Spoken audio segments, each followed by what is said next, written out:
Welcome to Simply Caroline, a podcast dedicated to women empowerment where we will discuss a bunch of different subjects such as life, parenting, love, business, money, relationships, healing, recovery, addiction, entrepreneurship, and so much more. A podcast I'll do my best to keep simple, fun, and relatable and bring you tools to help you better your life. So thank you for being here. And here's your host, myself, Caroline Blanchard. Hello, everyone, and welcome back. Thank you for being with us again this week. I have a very special, dear guest this week, someone from London, Kate Taylor. How are you, Kate? I'm good. It's chilly, as you can see. I've got the fire on in my study, so it's cold, but I like this time of year actually. So I'm good. It looks all romantic and cozy. Good for you. And I love your accent. I know you probably think I have an accent, and we all think everyone has an accent, but I love the London accent. Kate, you're with us today to talk about a new book that is coming out that you're a part of. So the book is That Party Is Over. It's a book where we're going to have 12 stories of people now thriving in sobriety. And it's a very vulnerable book because everyone is basically pouring their heart out. But I'm going to ask you before going any further, why did you say yes to be a part of that book? When I started to get curious about giving up drinking, I took to Google, like most people do, I'm sure, and I started to try and find other people who were in my situation. And I think there are so many different people experiencing so many different things that I just thought, well, some of them were just so extreme or so different. But then I found podcasts or certain books that really resonated with me. And I just was so grateful that those people had taken the time and had the guts to go out and say, this is what I did. This is what I was like. This is what I was struggling with. And this is how I overcame it. I was so grateful to them that when I got to this point in my sobriety, I just thought I have to share it because there might be someone out there looking for someone just like me and a story just like mine, and it might really make a difference. So if it changes one person's the course of their drinking and helps them to give up, it's worth it as far as I'm concerned. So it was always going to be a yes. So, when you ask me, and how can I say no to you either? I mean, That's so sweet. And your chapter is absolutely amazing, but you are a writer already. You're not like us trying to pretend that we know how to write. So tell us a bit about your career. Well, I mean, I am a writer, but I write things like Donald Duck comics I have written in the past. I've worked, for Disney doing stuff like that. And I also write really serious stuff like working in war zones for the United Nations courses for people who are going out to places that are, deep in conflict. So I'm very good at putting down what's in my head. I'm very good at vocalizing what's in my head. And I've always been like that. I mean, I wasn't very academic at school because I'm not very good at certain ways of learning. And when someone tells me you've got to listen to this and then take out the point, I don't work like that, but I'm very good at observing things and then spilling them out.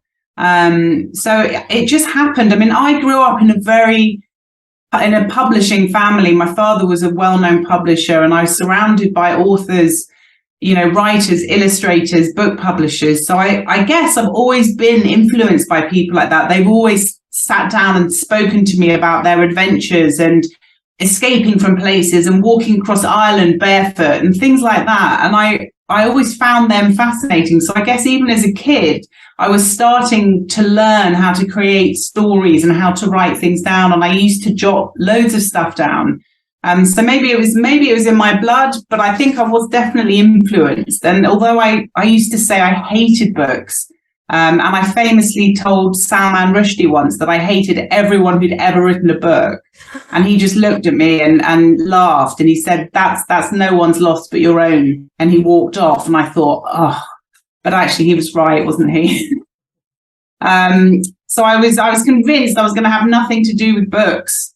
They were all around me in the house. Everyone who was in my house was a writer.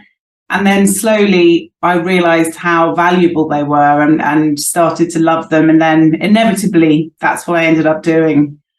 That's so cool. And you know what? That's only like a side here, but it must have been cool to grow up in a household where imagination was actually encouraged. Because in a more conventional household, you get to a certain point or a certain age where it's like, stop daydreaming. Our imagination is kind of like boxed a bit more, as opposed to, I assume that with writers, it's completely the opposite. Yeah. It's like, just keep imagining and just keep dreaming. So that must have been cool. It was cool. And actually, I'm one of 4 children, and my parents had 4 children in 5 years. So we're 1 year apart. And we were all sent to different schools in London based on our characters. And I think my parents could tell from a very young age that I was creative and I wasn't academic. And they sent me to a fantastic school in Hampstead where we had like a goat and chickens and ducks roaming around. And if it was sunny, I could go and climb a tree and read a book.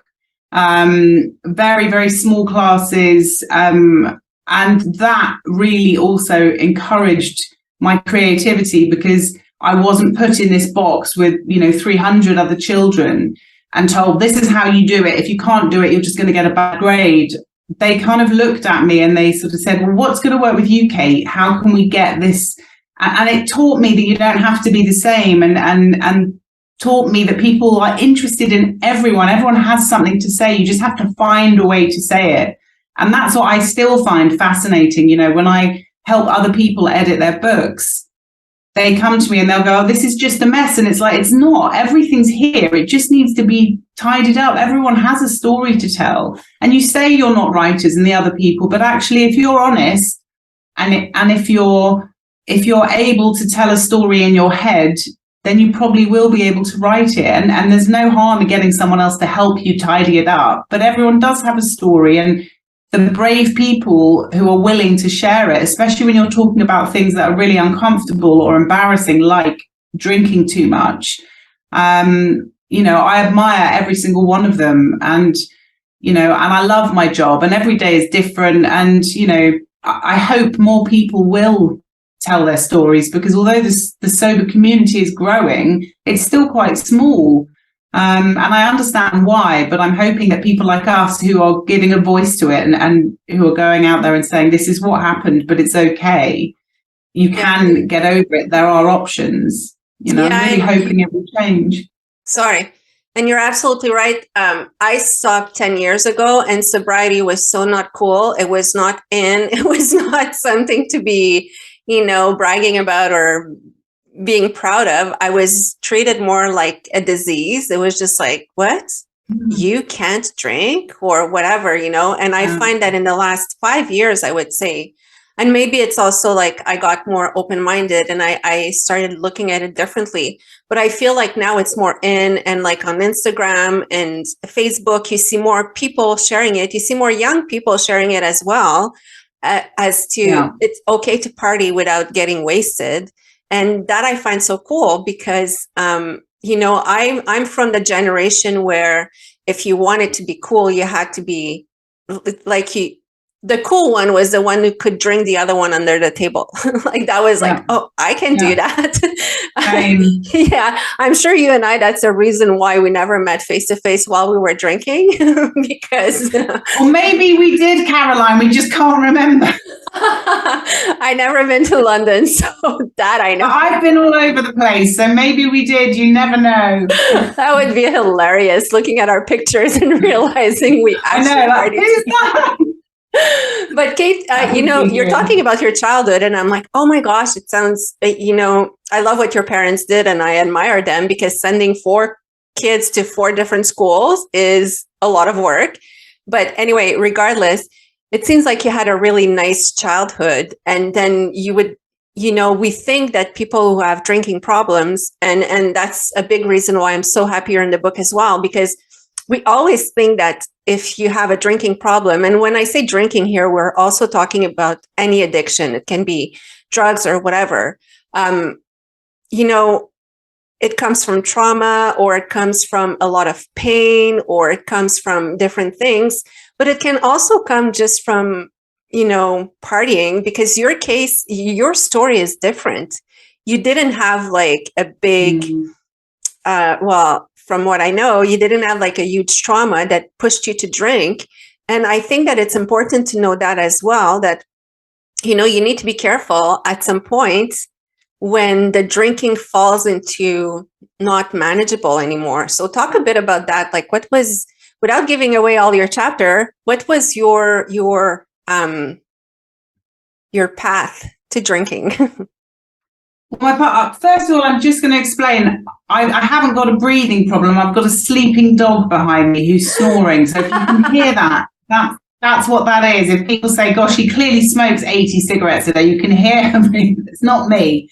I started drinking. I mean, drink was everywhere, and it was all adults drank all the time. I just always assumed that I would drink because it's what grown-ups did. And I started drinking with my friends. I've always looked older than I am, well, until I reached a certain age. So I could go and buy beer when I was 14. They would sell it to me, and I would get it for my friends, because I was sort of 5'9" by then. And we would go and just sit in parks. We would drink on the weekends, and it was always just assumed that's what we would do. It made us relaxed. It made some of us funnier, all the things that people associate with alcohol. That's what happened. But I have to say that even in sort of my late teens, I was blacking out. I did not have a good relationship with alcohol. I was the one who always got really drunk to the point of someone having to take me home. But it never bothered me. I mean, it was embarrassing, but I would just go, that was embarrassing, and I would get on with it and do it all again. I was never seriously hurt, or no one ever said, stop drinking. And so I just carried on. And then obviously into my 20s, and it just became work-related drinking. Everyone, I worked in creative media companies in London. I moved to New York. I worked on Broadway in another publishing company and a film company. And again, it was just drinking. I mean, it was less so in America, though. They weren't as heavy. When it came to drinking, they would have a glass of wine for dinner and stop, a lot of them. But I found the Irish communities, and I found the other big drinkers. And then my social life in the evening would end up going to the Irish pubs or befriending my local Irish barman, because he would sit and chat with me all night, because there was no way I was going to have a glass of wine and then stop. That just wasn't in my DNA, I thought. And it just happened. I mean, I never ever went out once in my life and said, I'm only going to drink this much tonight. Not once. And some people do that. They'll say, I'm going to have a couple of glasses, and then they go out and that's what they drink. And I've never been that person. And that should have been a warning to me, because I went out and I always knew I will drink until I don't want anymore. And everyone who drinks a lot knows as soon as you've had one glass, that's it. Your body gets used to it. You can't moderate. You don't care about anything. It's like, oh, well, another one, shots of this. And it just escalated, and it kept on escalating. And I had 2 children. I stopped drinking like that when I was pregnant. It didn't bother me. I actually found alcohol quite repulsive, which I found a real blessing, because I thought, well, I don't even want to drink. And as soon as they were a few months old, I started drinking again. And it just kept on, Caroline. It never, ever occurred to me to stop. And then I thought, I'm drinking every night, and that was in my early 20s. I was drinking every night. I would rarely have a night off. I mean, I went out a lot. I'd say I was out 5 or 6 nights a week. And even when I was in, I would open a bottle of wine. It was just part of my daily life. And I really didn't notice the effect it was having on me. And that's the scary thing, is that I got to my late 30s, early 40s, and that's when I started to think, I don't really feel like I'm achieving much in my life. I can't believe I'm this age, and I haven't done more. And then I realized it's probably because of alcohol, because I choose to sit and drink every night. And even though I say I don't get hangovers, but I was always proud of that. But actually, the reason I didn't get them was because I drank so much and my body was so used to it. And that's when it really hit me that, what am I doing? I'm actually poisoning myself every day, and it's stopping me from developing and moving on and actually progressing in my life. And that's when it started to scare me a bit. And I think I even drank more because I was scared of the thought that I might have to give up. I'm 330 days sober today, so I'm still sort of fairly early, thank you, on early days. So I've still got a lot to work out. But I definitely know that I started to think, I've got to sort this out. This is not good. And also looking at, my dad still drinks every day for lunch, every day in the evening, and he's not well. And it's definitely in part because of alcohol. And it starts to make you think about the future and think, I don't want to die early because I've chosen to drink every day. I've forgotten the question, Caroline. I'm just a chatterbox, so you must. I'm just listening because you're mesmerizing. So I'm listening, and it's amazing because there's so many different comments I could inject in there. But there's one thing that I want to point out, because you're talking about your dad, you're talking about you, and you and I are a bit of this similar story. We were living our life okay and achieving whatever we wanted to achieve. It's inside that it wasn't going well. But that's also one thing that I want to address, because a lot of people think, they're drinking and everything and it's manageable, and they manage their life and they still show up to all of the meetings and show up to all of the kids' activities. They're still really good parents because they never cause a scene in front of their kids or whatever. The kids are not suffering from it. So they think they don't have a drinking problem. And I see it, quite often, like even some people will message me and ask me, I'm drinking this amount every day or every second day. Do you think I have a problem? Or I'm still showing up to work every single day. So do you think I have a problem? And it doesn't go with that. It doesn't go with if you're able. It doesn't have to be, your life doesn't have to blow up and mess up everything for you to have a drinking problem. And you're the perfect example. Like your life was going well. You were a good mom. You still have your job and all of this, but you had a drinking problem. So what would you say to those people who are thinking, well, I'm still managing my life, so I'm okay? I think a drinking problem is very much to do with whether or not drink is affecting your life. You cannot measure it on units. You cannot measure it on what you drink, when you drink, how much you drink.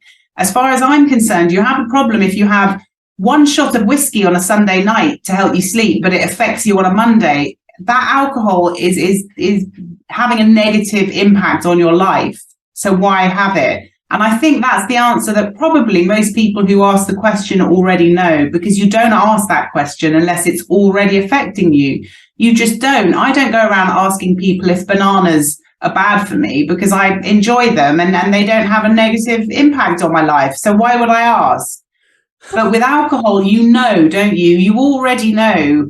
And you want part of you wants someone to say, no, you're fine. And I did that. I always said, but they drink more than me, or, they drink during the day, or what, I can have a day off if I want to, and I don't get the shakes or whatever. But I was drinking 10 bottles of wine a week at home, just doing nothing on an average week. And that's not okay. And actually, alcohol is quite scary once you start looking into it and finding out the damage it does. I never looked at that stuff because I didn't want to know. But alcohol does have a very negative effect, even small amounts daily. It really does on your health and your brain. So I think alcohol damages anyone who drinks it personally now. But I think there are some people who can just go out and have a glass or two and then they won't drink for a few days, and it really doesn't affect their life at all. and I wouldn't go around ever telling anyone to give up alcohol. I can tell my story and say it's made me happier in so many ways. It's changed my life for the better. But I couldn't say to anyone else, well, you've got a problem, you don't have a problem, maybe you should do this, maybe you should do that. All I can say is that, why do you drink? What does it add to your life? And people who often say, well, it makes me more confident, it gets rid of my anxiety, you think, but doesn't it give you more anxiety the next day? Or wouldn't you rather just be yourself rather than the clown who goes out and makes people laugh, but actually you have to drug yourself in order to be that person? It's things like that. It's actually just getting real about who you are and not having to drip feed this addictive mind altering substance into your body in order to get through an evening. And that's the reality that I was suddenly faced with. And that's when I knew I had to stop, because I suspected that my life would be very different if I could manage to give up alcohol. And I've proven that it's absolutely true. And it has been holding me back. For 20 years, it's been holding me back. And who knows what I would have been capable of. But my health and my physical being is so much improved as well, that alone was enough of a reason to give up. You did write on Instagram, so for people who want to be entertained, follow Kate on Instagram. It's Walking the Straight Line. It's just, she's funny and, informative and everything. But you did write that you lost a ton of weight just by stopping drinking. And I'm not promoting weight loss here, but it's just like, it's a direct effect of like what happens. And then your skin clears up and then your hair is nicer. And but that just shows like what alcohol actually does to your body. It's not just a question of the mind and all of that and everything that it involves that you will start, going sideways. It's your physical appearance. Like you said it yourself, you look 10 years younger. Yeah. I mean, everyone has commented, everyone I've seen since I've given up has said, gosh, you look amazing. What's going on? And I lost a stone, and I didn't do any extra exercise. That was purely because I was drinking 800 calories worth of wine every night at least. But it's your mind as well. My memory was getting really bad. And not just, I forgot I had that conversation. I really just couldn't remember things. But it's everything. And you get better sleep, and everyone is better when they've had a good night's sleep and proper deep sleep, or REM. You wake up and your body has properly rested. You haven't just been in a drunken slumber, laying there in bed and sort of, waking up and I can carry on. I can clean the house. I can do my job. But it shouldn't be like that. It should be, I'm ready for it. Throw something at me. Let me see how I respond. But it was always just, no, I need to just scrape through and, is it 5 o'clock yet? Can I think about alcohol yet? But life is so much more enjoyable when you don't feel rubbish all the time and you're not thinking about wine, and you've got a sharp mind and you can say things to people. And then a week later you can say, yeah, I said that. And I still believe it and I still mean it. And that's all really new to me. I was always second guessing myself, or, meeting people. Have I met them before? Did I have a conversation? It's exhausting drinking all the time, because you're constantly in your head trying to remember things, trying to say things, not to say things, not do things. And it's exhausting. So even taking that out of the equation has made my life so much more enjoyable. Yeah. And you're talking about that and you're reminding me at some point, there's some days that I would wonder, did I dream that or I lived it? When you dream something but my mind at some point was getting so confused as was I drunk or I dreamt it? So I was just not commenting on stuff anymore, because I was just like, I'm not going to make a fool of myself. But exactly, and you start hiding away. You start hiding away because you don't trust yourself. We haven't even spoken about respect, and that I think is probably the biggest change in me. Mm-hmm. But not trusting yourself. And I've said to my kids a few times, I've mentioned something, and they've said, "Mum, we've already had that conversation," and it's mortifying, because you just think, "Oh yeah, did we?" And they know, they can tell, and it's. All of it, alcohol affects your brain in so many ways. And I'm not a scientist, and I haven't read loads of books about the science behind what alcohol does for you, but I'm living proof that you know, even in your 40s when you're meant to be deteriorating slowly and heading towards all of those, you know, my brain's shrinking. I am sharper than ever. I'm more creative. I wake up in the morning and I'm ready to go, and I've got energy, and it is really like someone could say to you, you know, if someone had said to me, I can give you this ointment and it will make you into someone that you won't even recognize, you will be better on every level, and you sort of go, how much would it cost? It's like, this saves you money.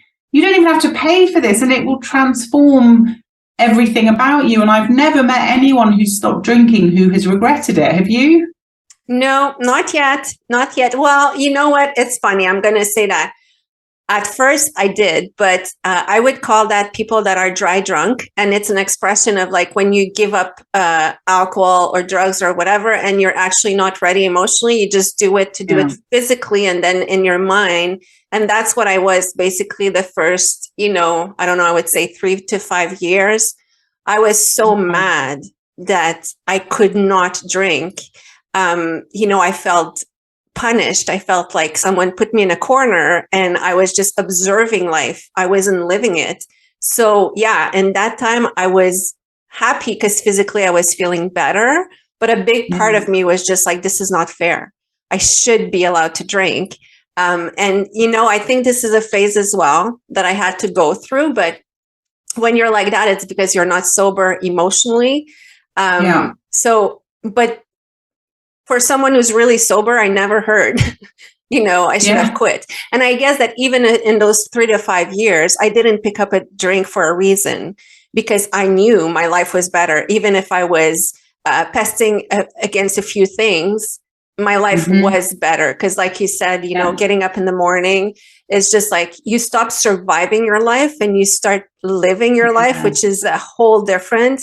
You remember your conversations and all of that. So it's pretty cool. Tell me, Kate, what would you say to someone who's just stopped drinking? Like, what are your tricks to, because you didn't go to rehab, you didn't do therapy, you just decided one day, and if you want to know why she decided it, read her chapter, but you just decided one day it's over and you stopped. So I'm sure you still had cravings.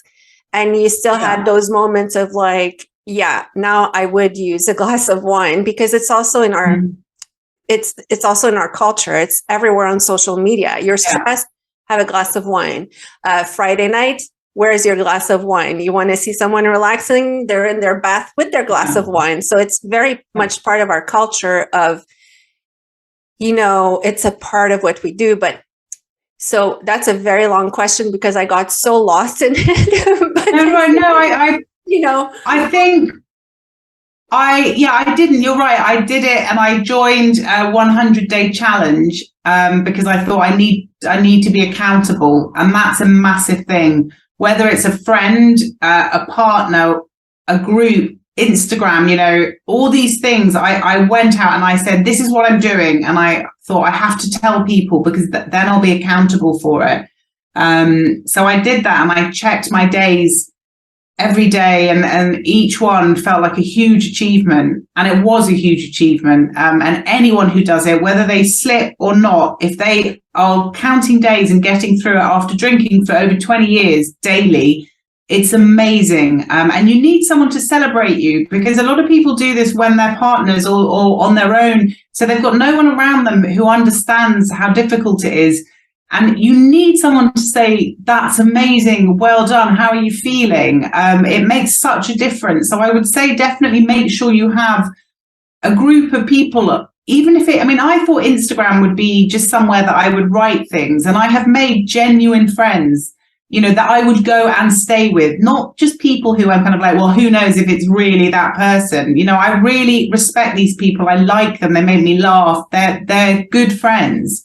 So you can do that. You can set up an account, follow some people, and they're very giving. The people who have had addiction, who have got through it, are they like to help other people because they know how life-changing it is. And often they've done it because they've been helped. So they pass that on. So that would be my main advice. And when I get a craving, I put my shoes on and I leave the house and I walk. I know some people have little kids, they're single parents, they can't do that. And in those cases, when I couldn't leave the house, I would run a bath and put podcasts on about sobriety, and I would just drain that out. And if not, I would just walk for an hour, 2 hours, as long as I could until the craving went. I would take myself away, because my husband was still drinking for like heavily for 6 months after I quit. So there was alcohol in the house. You know, we had dinner parties and people came over and drank and got drunk, and I would be driving them home at 12:30 in the morning.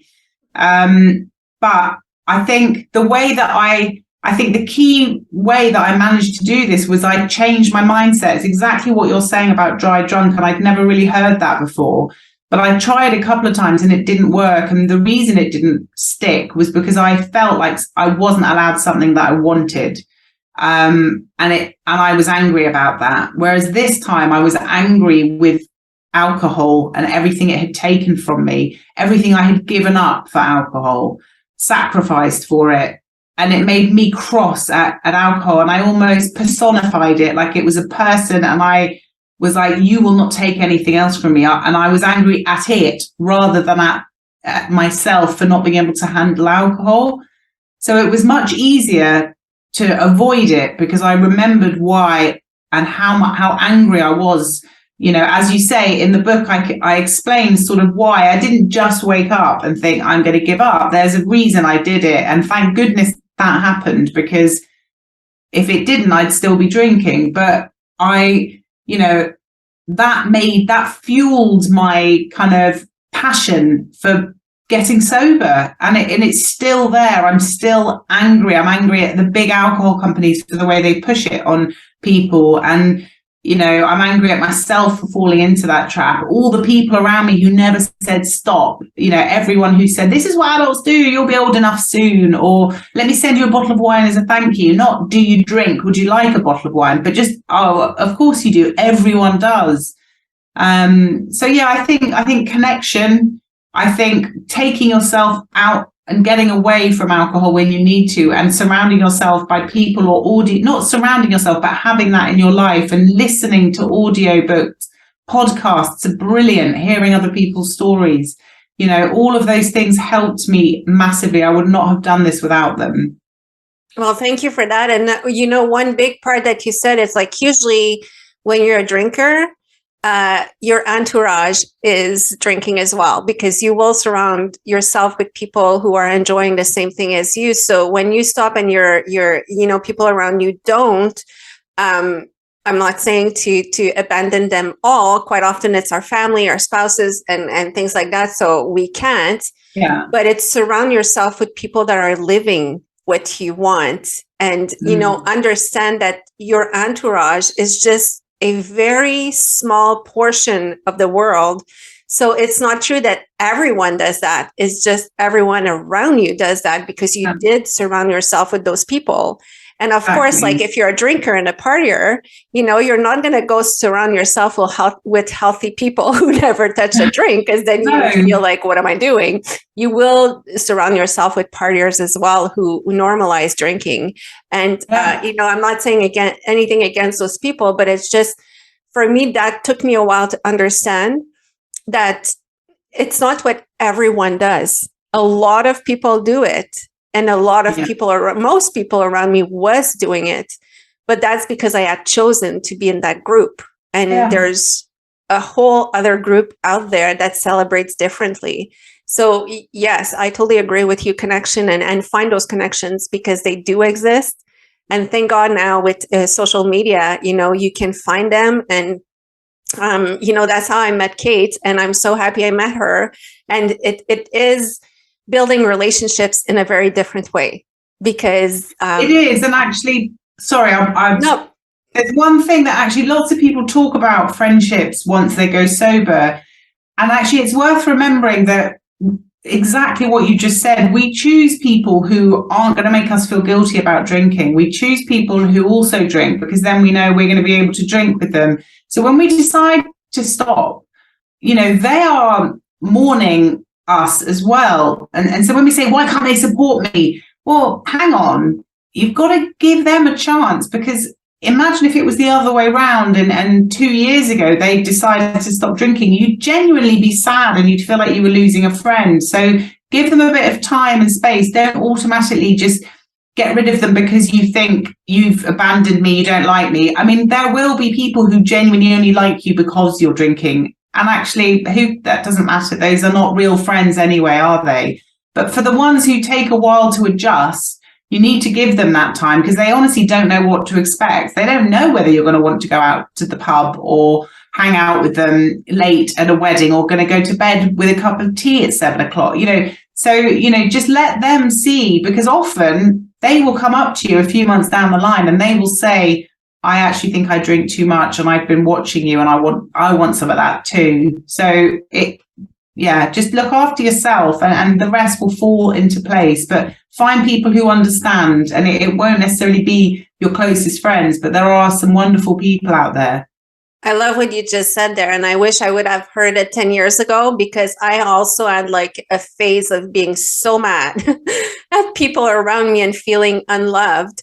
And some of those people really loved me. It wasn't just party friends, but, they've known me for, I don't know, like 30 years one way. And then I'm like, done. I'm different. So yes, give the time to people around you to adjust and find another group that will support you as you are.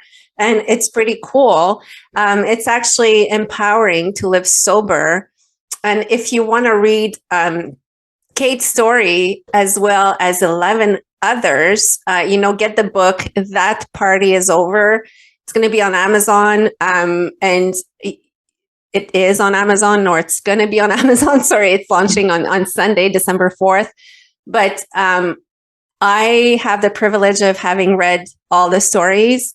And it's really vulnerable. It's authentic, and it's shared for no other reason than to give hope and inspiration to people going through it, thinking about going through it, that have gone through it, or that are just curious. So get the book. Kate, what would you leave people with? I can't just say stop drinking, can I? That's not really... I would, I've got one of my favorite quotes of all time is, this might not be exactly a quote, but it's, a ship is safe in harbor, but that's not what ships were built for.